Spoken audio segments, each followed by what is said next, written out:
This is American Real, where we aim to inspire, empower, and enlighten you through the stories of our guests. Here's your host, Roger Brooks.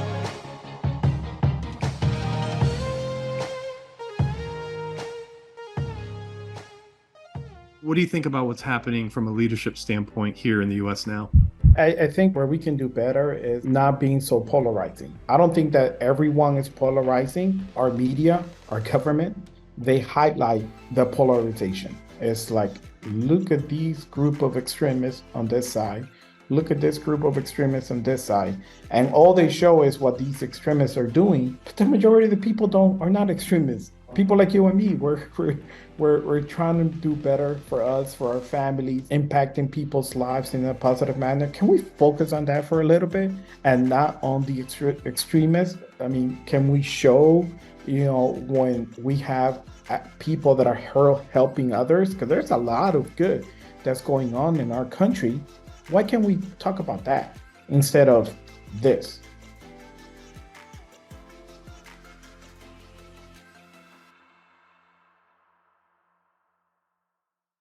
This is American Real. I am Roger Brooks. My guest today is Dr. Amin Sanaia. You are a best-selling author, speaker, and coach.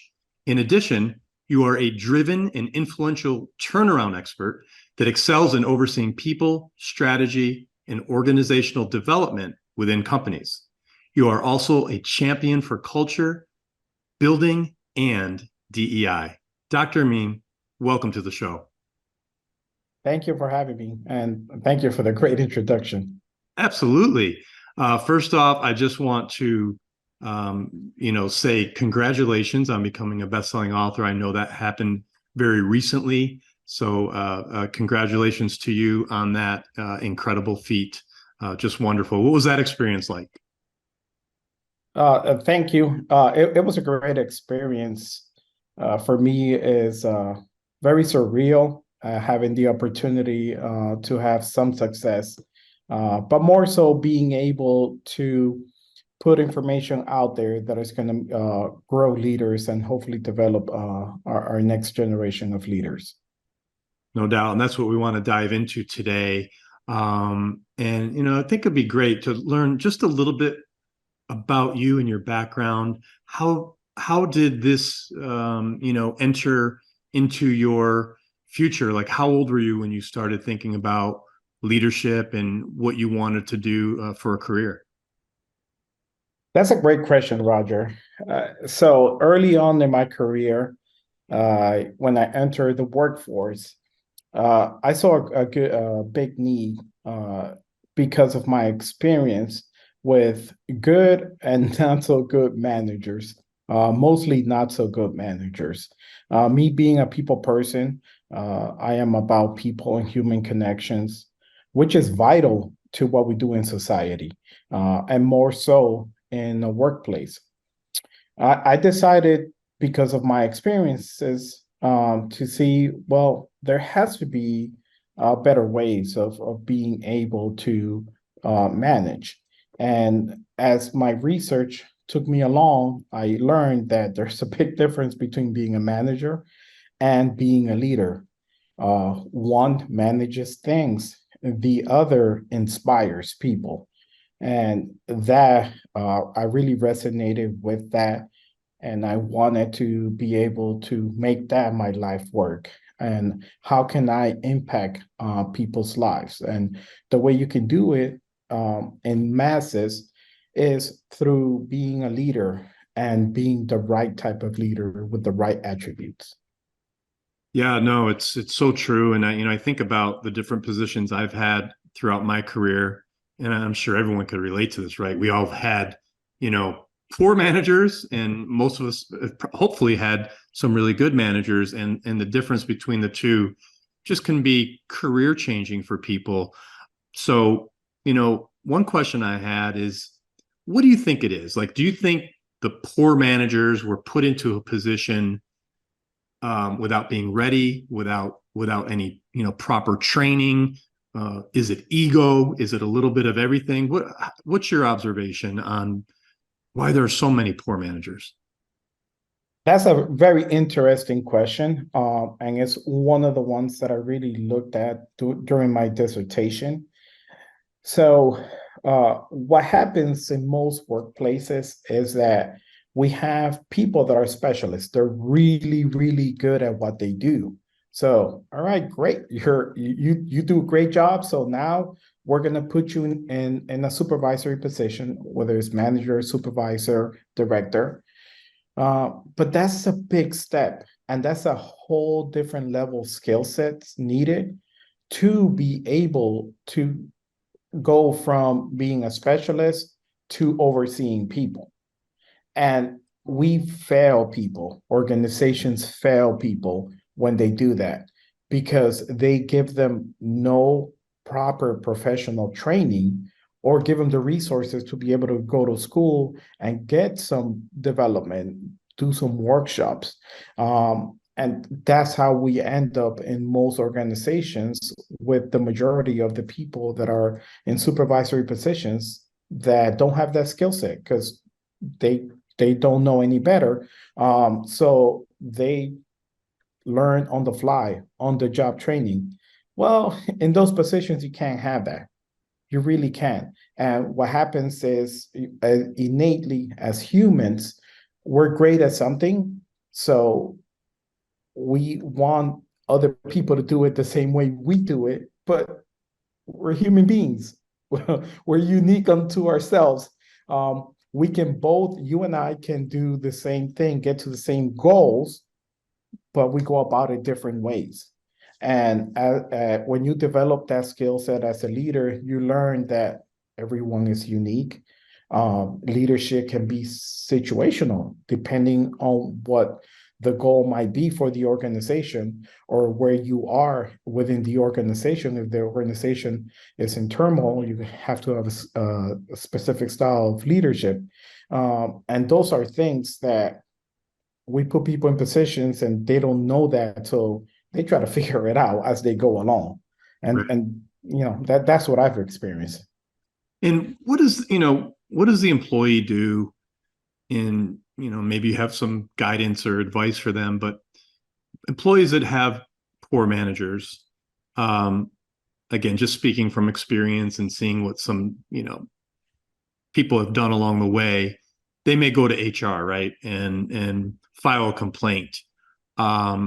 However, does that really do anything, right? Does that actually move the needle in an organization to see if there is a complaint about a certain manager?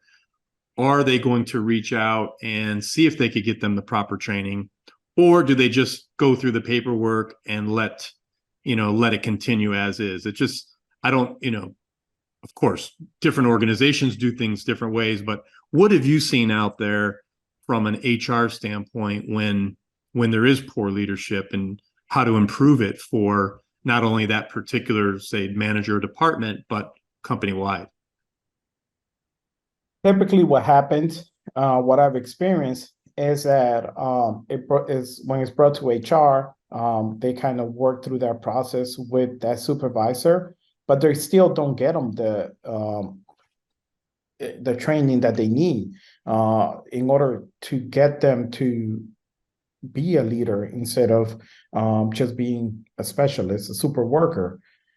And it's sad. So in most organizations, you see that when you turn over a position, statistics, I haven't checked lately, but in the last couple of years, it's costing organizations anywhere from 20 to 25,000 to replace a position once someone leaves.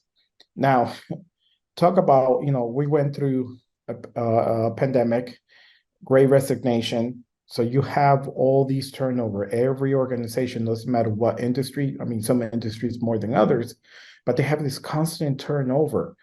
And the cost is astronomical to the organization, to the point that they have to go get agency workers that cost them 50 to 75% more than they would pay otherwise.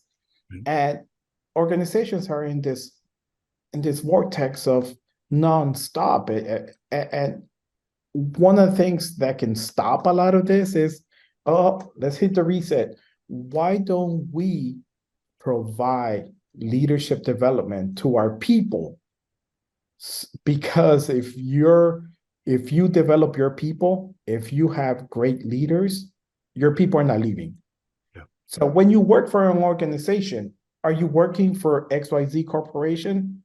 No, people work for their direct supervisor, whoever that person is. So when they leave, they're leaving that supervisor. They're not leaving XYZ Corporation. Invest in your people. Invest, number one, in your leadership to develop them, but also invest in their people so that they also get exposed to what leadership is, what your culture, be intentful about your culture, what the culture should be in your organization. If you do that, you win. Interesting. I'm curious, who or what motivated you to become an expert in this field in leadership?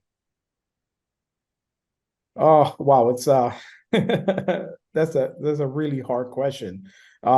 First for me, uh I learned some skills through my upbringing. I came to this country not by choice. My parents unfortunately had to relocate out of our country and come here. That process was very hard and something that I'll never forget. But through that process, my dad became disabled for life.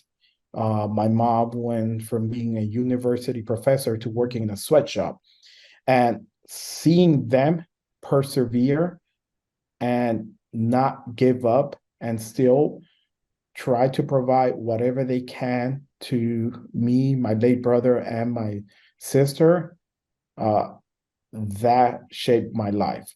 When I saw that, I'm like, well, no one should really go through some of the things that we went through. And I started learning those skills back then. I didn't know it at the time. And then after that, as I mentioned earlier, going through the process of going into the workforce and seeing what a not so good manager is like, experience that, that really hit home because it kind of took me back to that time where like, oh, wow, hold on a second, that's a shock. So I started reading. I read a lot about authors like Jim Collins. They shaped my career. John Maxwell, a John Maxwell certified trainer, coach, speaker. But those are professionally John Maxwell, Jim Collins. They shape a lot of what I do. Recently, Simon Sinek. I read a lot of his stuff. But my family at the core, my mom, my dad, their journey that really has shaped me and Wow. pushed me to be better. Wow. Do you mind sharing a little bit about that experience? Maybe a story or two of the hardships that the family went through, so we could have some understanding. Uh, we are originally from Dominican Republic, and we lived very nice. So we're high middle class. Lived in a nice house. I grew up very well until about 8 years old. We had to leave our country, go to New York City. So we went from being living in a very nice house to living in a 700 square foot apartment that it was a roach and rat infested. That was surreal. That Wow. was surreal. So that was hard, very hard. But I am glad that I went through that process of being able to live nicely, have everything you can, and then not having anything. Then you have to start climbing again. I'm grateful for that experience. While not the best, but Yeah. grateful for it. How old were you at the time when you moved? 8 years old. Oh, wow. So a young guy. Mhm. And what was going on in the Dominican Republic at that time that you had to leave? Was it political in nature or? So my dad was the president of the largest labor union, and the majority of the workers in that labor union were government workers, and it was in the 70s, and he was trying to obtain benefits. They had nothing such as a vacation day, sick day, medical coverage. They had nothing. So he was negotiating that with the government, and the government did not like that. So we were asked to leave not so nicely. Wow. Well, that really hits home, especially everything that's going on today in our world. Doesn't matter what side of the aisle you're on. It just seems that it's hard to know today who to trust, right? From our leaders, Yes. about leadership, right? At the highest level, within politics, whether it's the president, whether it's Congress, whether it's the judicial system, it seems that um, leadership is failing us in many regards, especially our young people who may not be in tune to everything that's happening, but folks like you and I that could kind of observe and sit back and say, something doesn't look right. This sounds like something that may happen in the Dominican Republic, but in the United States of America, and it's actually happening. So I'm really happy you shared that story, because I think you bring a whole different perspective coming from where you did, where corruption may be a little bit more known, and taken. But what do you think about what's happening from a leadership standpoint here in the U.S. now? I think where we can do better is not being so polarizing. So you have people that uh, and I don't think that everyone is polarizing, but our media, our government, they highlight the polarization. It's like, look at these group of extremists on this side, look at this group of extremists on this side, and all they show is what these extremists are doing. But the majority of the people are not extremists.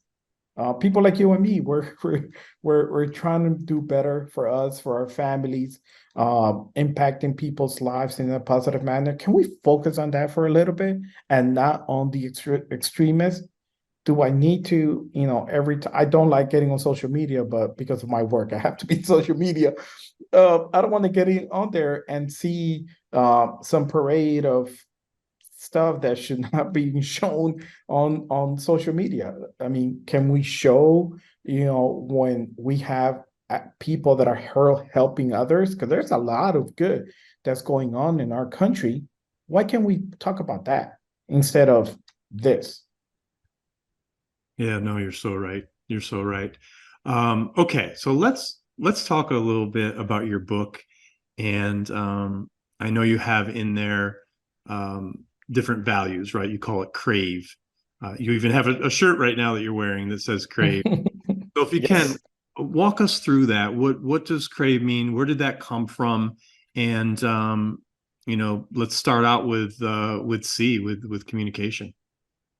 So just briefly, the acronym is attributes that I found are the ones that resonate with great leaders. So if you want to really be impactful as a leader, you want to have a certain set of attributes. And for me, it's been these attributes that I found that are able to create dynamic teams and help organizations be successful and reach their goals as far as their mission vision. My acronym is C.R.A.V.E, communication, respect, authenticity, vulnerability, and empathy. When I talked about communication, there is nothing more vital to a leader than communication. Communication has to be based on trust. So when you say that you're a leader, you're have to be able to inspire people, inspire action. So if you're not inspiring your people, you're probably not a leader. So the communication is important. It's based on trust. It's based on the care and values that you have with your team. So that is essential when we talk about communication, and that's what I focus on when I speak on C.R.A.V.E. Yeah, and communication Again, I love that you start out with that, because to me, in leadership, it's everything. When you don't communicate to your team, to your organization, to your customers, that's when chaos happens. That's when, there's the unknowns, right? And, specifically, how can you give us a tip or two? Like, how can people in general learn to become a better communicator? What are some things that people might be able to do, um, to sharpen that skill? That's a great question. So recently, working with an organization, and I hear this a lot. And you go any organization, and you ask people, "Hey, what is one thing that you would like change? What is one thing that you think is lacking?" And everyone uses the word communication right away. Oh, communication. There's not enough communication. Well, communication is a two-way street, first of all. So it's not just that me as the leader is going to sit here and just talk to you. It's a two-way street. We're going to have a dialogue, a discussion, and you as the receiver need to tell me whether I'm communicating with you effectively or my message is clear, because I might think that my message is clear, but if you don't tell me that it's not, how would I know? So that's one thing. So what I try to teach or impart on leaders when we talk about communication is that your actions are important. If you're going to say something, you better walk the talk, because it's not always about what you're saying. People are, as a leader, they're always watching you. So what those nonverbals are very important. Are you engaged when you're listening to someone? Yeah. So those are things that I impart on people, and I want them to concentrate on when we talk about communications. If you want to be a great communicator, you have to be a great listener, and your nonverbal cues, you have to work on those pieces. Yeah. No, I think you're so right. Being present and being aware, and actually, having those listening skills is probably the most important part of communication, because if you're not listening, you're just going to talk to hear yourself talk, versus actually having a conversation that's really based on someone's actual needs, versus what you may interpret without truly listening. So yeah, excellent tip. Okay, what about the next one? What about respect? Oh, respect. This one, obviously, look at the times we live in, and everything that you hear, and groups of people that I want to be respected, and I think that's the number one motto from the Great Resignation. It's like, oh, I don't feel respected or valued, so I'm out of here. Right, right. When I teach on respect, I really want to hone in on a specific piece, and that is valuing that diversity of thought. Hmm. So when I talk about that, people want to just fixate on diversity. Oh, the color of the skin, or the two or three things that they want to talk about.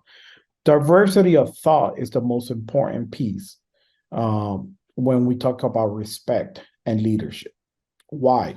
Because when you're hiring a person, you're not hiring what it says on a piece of paper. Yeah, paper will take any words, any numbers you put on there. Okay? When you're hiring a person, you're hiring their upbringing, everything they bring, the good and the bad. So, and when you do that, you're allowing them to bring their upbringing, which is their thought process, how they were raised, it's a big part of who they are. We have to be able to respect that, understand that, and vice versa, because it's not just a one-way street again, it's a two-way street. So when we talk about valuing diversity, it's that diversity of thought. You want to be in a room where you're just speaking and everybody's saying yes, yes, yes, yes. That's not the right workplace, because there's only one thought. Now, if you go in a room and people are challenging each other in a respectful manner, that's the right room, because you're going to get greatness out of that. People are going to push each other while respecting their values and what they bring to the table. And do you think, again, I hate to keep bringing up politics, but it seems to be everywhere today. I think about our school system, Mm-hmm. and, even in sports and things such as, not respecting the flag, right? Not Yeah. respecting a referee, Mm-hmm. not respecting a judge's decision, not respecting a colleague's, point of view, right? It just seems to be everywhere from, grade school on up through, the ranks in every organization today. Again, to me, a lot of this has to do with selfish ego, right? That I'm in my, thought process, and my way Mm-hmm. is the right way. If you go this way or that way, it's all about me, right? Mm-hmm. Mm-hmm. Whereas, like you said, right, respect is deeper than anything. It has nothing to do with skin color, with culture, with religion. I mean, to me, that kind of thing is beautiful. I love the Mm-hmm. fact that people come from so many diverse backgrounds, and bring ideas and culture and food and all these things to, enrich others by saying, look, this is how I grew up, right? And this is the way we did. Oh, maybe I could learn something from that, rather than, oh, you grew up like that, then that's not, that's not how I grew up, so I'm not even going to take that in. Yeah. What is wrong with opening your ears and your mind to some other thought? You don't have to accept it, but allow it. Like, let your mind wander a little. That's different. I never thought about that. Let me think about that. Doesn't mean that I have to agree with you, but it means that I'm respectful enough that I can listen to your viewpoint, whether I agree with it or not. And we're at a point where, oh, we can't even listen to it. Yeah. What do you mean? Since when? Since when we have to be so disrespectful to others just because we don't like the way they look, or because they come from somewhere else, or because they don't have the same, they don't like the same things I do. Yeah. And that's the polarization where it's like, no, no, no, no, no, no. Allow those thoughts and allow your brain to digest it a little bit and really, be curious. Be curious. Have you watched the show Ted Lasso? No, but I've heard about it. Oh my God, you have to watch it. Okay. There's so many leadership lessons in that show. It is unbelievable. But one of the clips that has become really famous from it is he mentioned a quote that says, "Be curious, not judgmental." And I think it's for this conversation and in where we are in society, if we did that, we would be so much better off.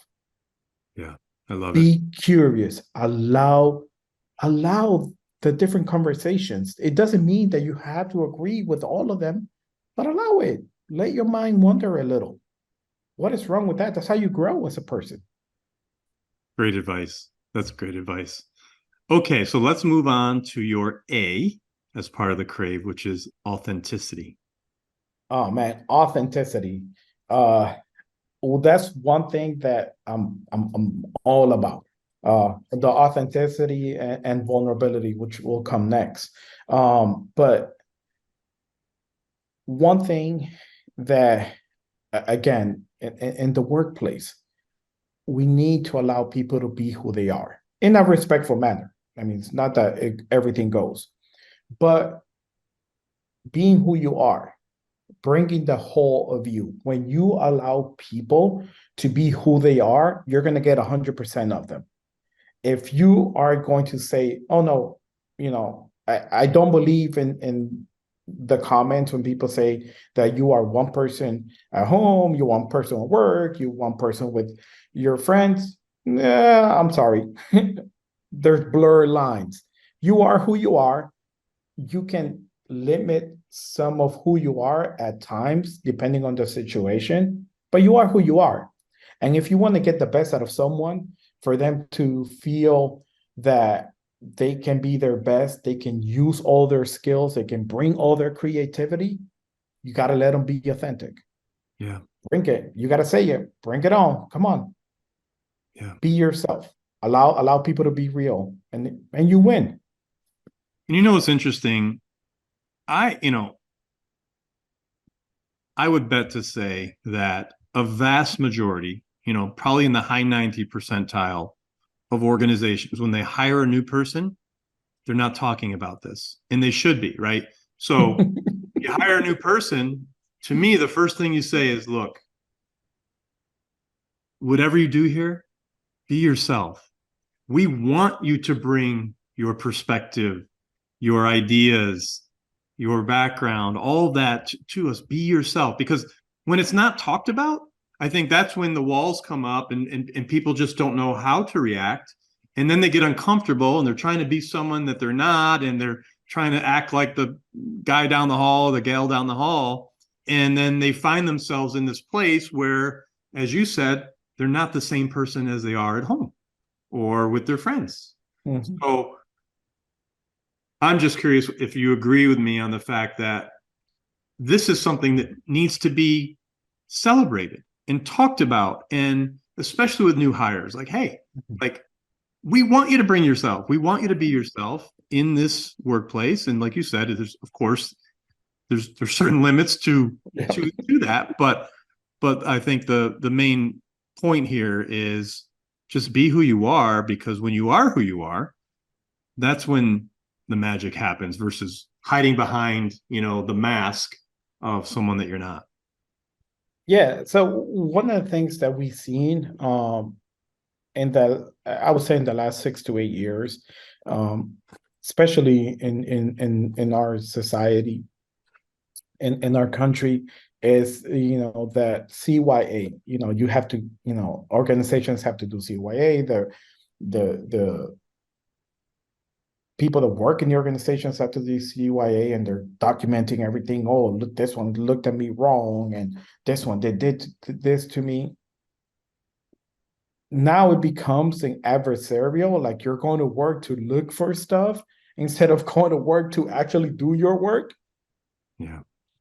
And this is where, when I mentioned at the beginning, I talked about that organizations have to be intentful about their culture, who they want to be. Their values have to be aligned with their mission and vision, and make sure their leaders are 100% about it. So if your leaders in your organization cannot tell you what their vision and mission and values of the organization is, you have a problem. Yeah. Well said. So true.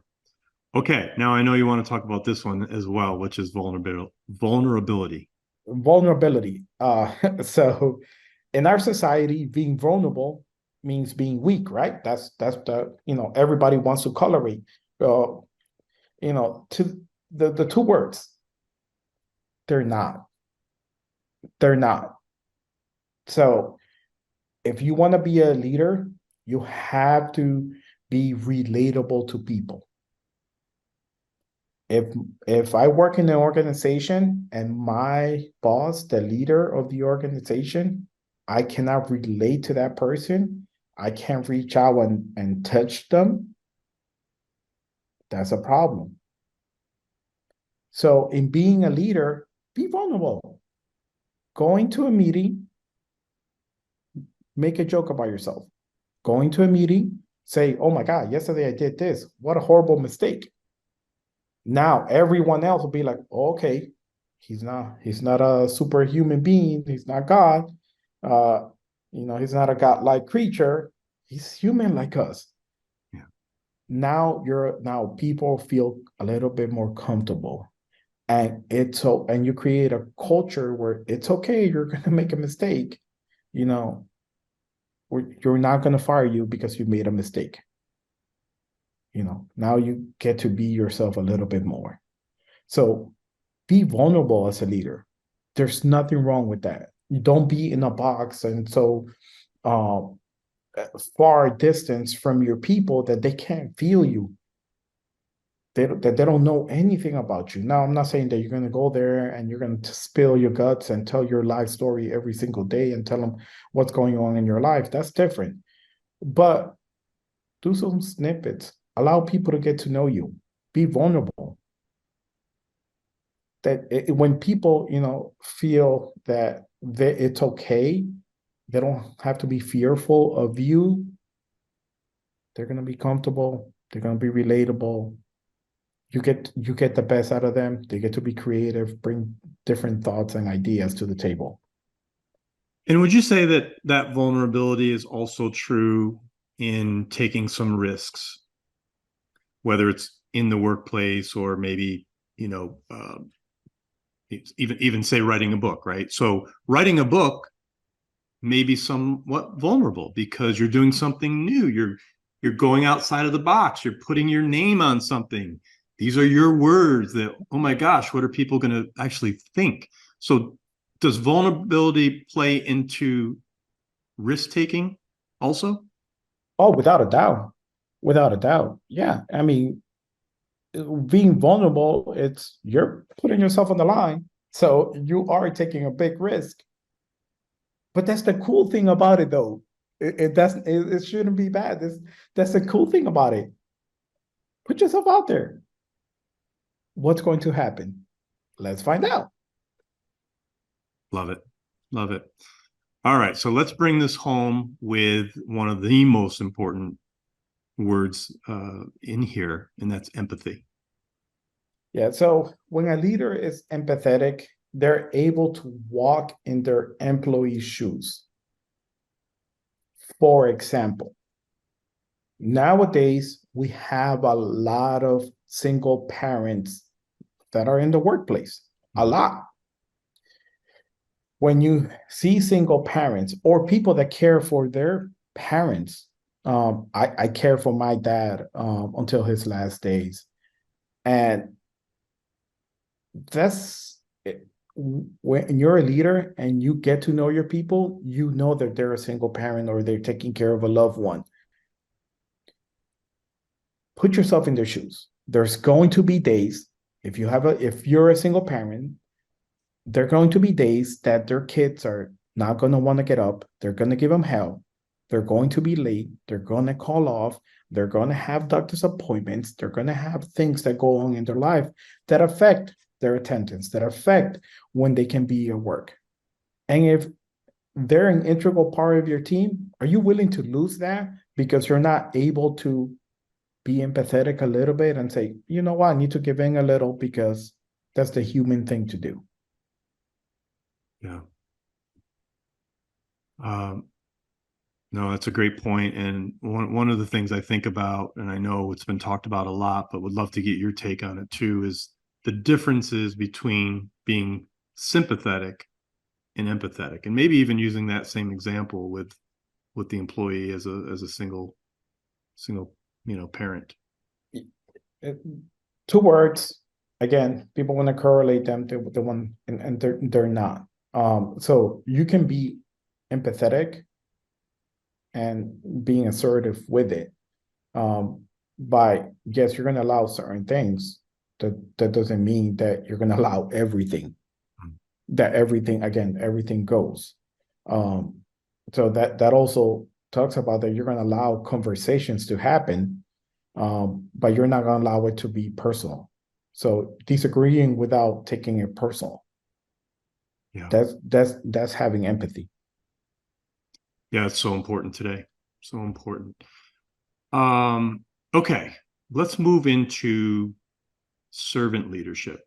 Actually, I've worked with a couple of authors over this past year, and two of them really focused on this topic as well. It's out there, right? Servant leadership. Mhm. But as Yep. much as it's out there, it's always new to some people. It may, like someone listening, it may be the first time they've ever heard that. What is servant leadership and why is it important? So for me, growing up, and I one of the things that I saw from different people as I was growing up, and different exposing myself to different types of leaders and doing a lot of research, is that when you make it about others, not about yourself, you're a servant leader. You make it about others. And when you do that, you're able to serve people. And there is no better feeling in the world. There's no money in the world that can pay you when you serve others. There isn't. So servant leadership for me is number one. It's really hits home, and that is the way I try to carry myself. How can I serve you better today? So again, if this is new to someone and say they're just in an average role with an average company, they may not even be in a leadership role, right? How can someone like that be a servant leader within their organization? What are some things they might be able to do to demonstrate servant leadership? So in servant leadership, and again, leadership is not a title. I just want to have this as the this disclosure, so people don't understand. Just because you have a title of a director, supervisor, the boss, the CEO, COO, that doesn't make you a leader. You can be a team member, an employee, and be a leader by the way you carry yourself. So when someone wants to exhibit those attributes of a servant leader, it's the way you carry yourself. So when you're at work and you see someone struggling, you go over and you help them. When you are in outside in your community and you see your neighbor struggling or someone outside struggling and you go help them, you're serving them. That's what it's about. When you make it about others, not about you. Love that.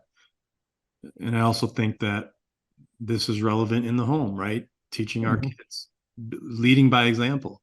If they're struggling with whatever it may be, homework, maybe, depends on their age, but a boyfriend or a girlfriend, or, uh, Mhm. even just leading by example that, whether it's doing the dishes or, chores or whatnot. To me, it starts at home and then goes wherever you go. It's not just in the workplace Mhm. because you might be a servant leader at work and then you come home and you're an angry person and that's not servant leadership. No, it's not.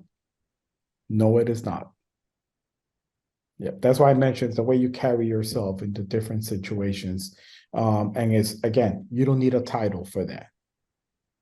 Right. One of the things when I do leadership training that I talk to when I talk to people that are not in leadership positions is if you want to teach someone something, be the leader you want.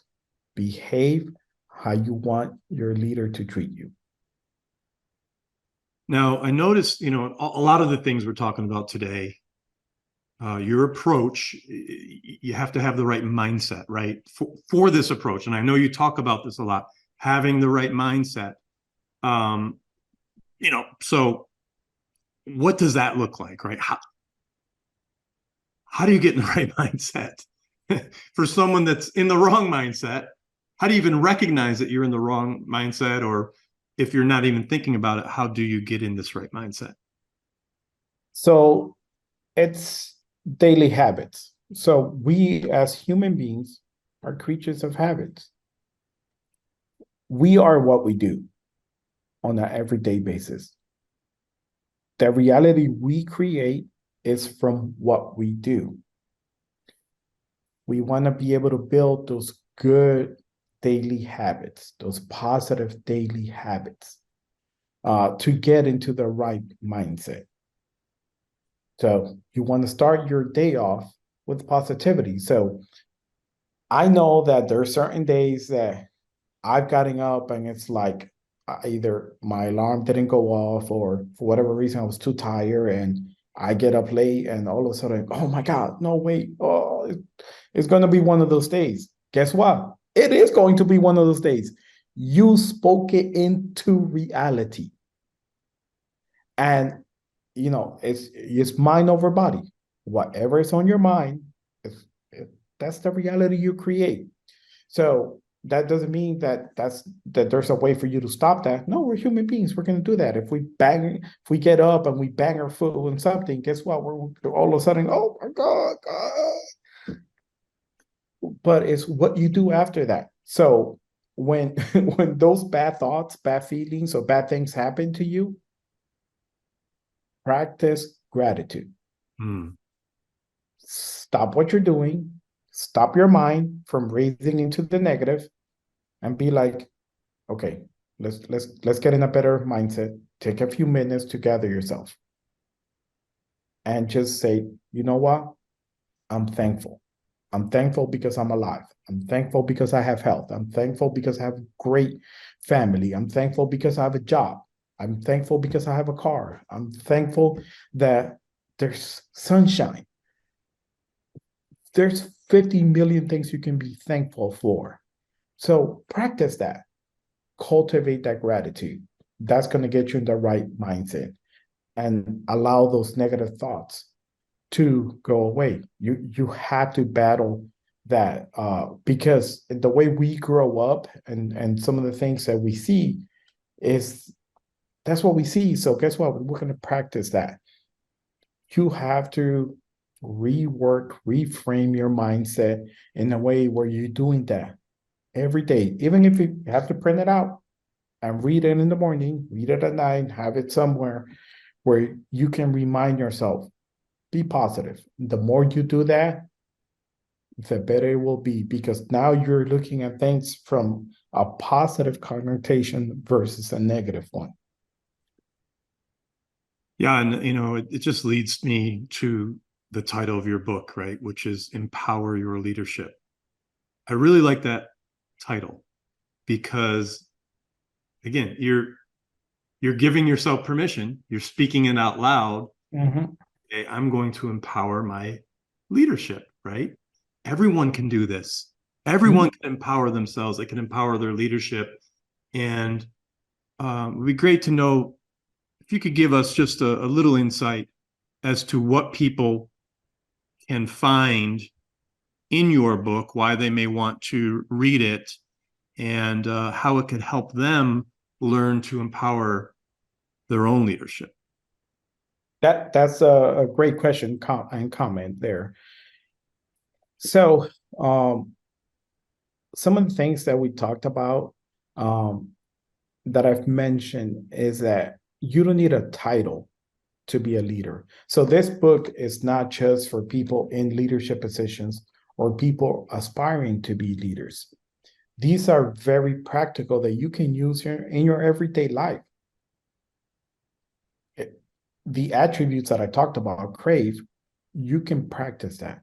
That'll allow you to be a better human being if you're able to practice all this. Also, part of the book is that I talk about having the right mindset and some tips that will help you get there and the importance of that. If you're able to get in the right mindset, everyone benefits. You benefit, your family, your close friends, they all benefit from that. And you're going to empower that on them as well. That's awesome. Great. Now, I'm sure there's people that are listening to this or watching and saying, you know what? I like this Dr. Amin. How do I get in touch with him? And I know you have a website, which we'll talk about, but do you have a coaching program for some of these skills so people could develop them? Do you have a program that people can get involved with? Absolutely. So I do have two. So I have a coaching program for individuals. It's an 8-step program. And my contact information will be on the website. We'll talk about it later. And in that program, we go through a lot of the things that are in my book and go through some of those exercises and really how to empower yourself. The second part is for organizations. So I have a specific program for organizations to be able to retain their top talent and recruit top talent. So that is something that I'm very passionate about. Excellent. And your website is www.dramin. I'm going to spell it AminSanaia.com. We will also put it in the show notes so people have that on your website. I know they could there's a link to purchase your book. Anything else on that website that they should look for? Yeah, so in my website, you'll find some articles that I've written. I'm actually have a few tips there for people that want to grow more as leaders. And also my contact, if you want to contact me, that's the best way to do it. We'll set up a time where we can speak about what your plans are in the future and how we can empower yourself. Great. Dr. Amin, one last question I'd like to ask all my guests before I let you go is, at the end of the day, you still have a lot of work to do, but what do you want your legacy to be? Wow, that's I wasn't expecting that. So at the end of the day, I want my legacy to be that I was able to impact people's lives in a positive manner. I do what I do because I'm all about people, loving people. And if there's anything within my work, anything within any of the presentations that I do or articles or the books that I've written that can impact people, that's what I want it to be. Dr. Amin, welcome to the American Real family. Thank you so much for sharing your wisdom and spending time with us today. I cannot wait to share this episode, and we look forward to staying in touch. And people, please reach out and get his book, Empower Your Leadership. It's available on Amazon. You could also go to his website. Thank you so much for being a guest today. Oh, it's my pleasure, and I appreciate you giving me the time, the audience. It's been really awesome. Appreciate you. Thank you. Thanks for tuning into American Real. Be sure to visit our website, americanreal.tv, or search for us on iTunes or YouTube for past episodes. While you're there, please rate us or leave us a review, as that helps others find our show. I am truly grateful and appreciate all of your support. If you'd like to be part of our inner circle or want one-on-one coaching, check out the American Real Learning Academy, where we have self-help groups and courses so you can build the best you. We also have a new Facebook group where you can connect with high achievers from around the world. If you want to go even further, maybe you're determined to write your own book or launch your own podcast, contact me today to see if we could help. You can reach me through Instagram or Facebook, or email me directly at roger@americanreal.tv. Thanks for tuning in, and we'll see you next week.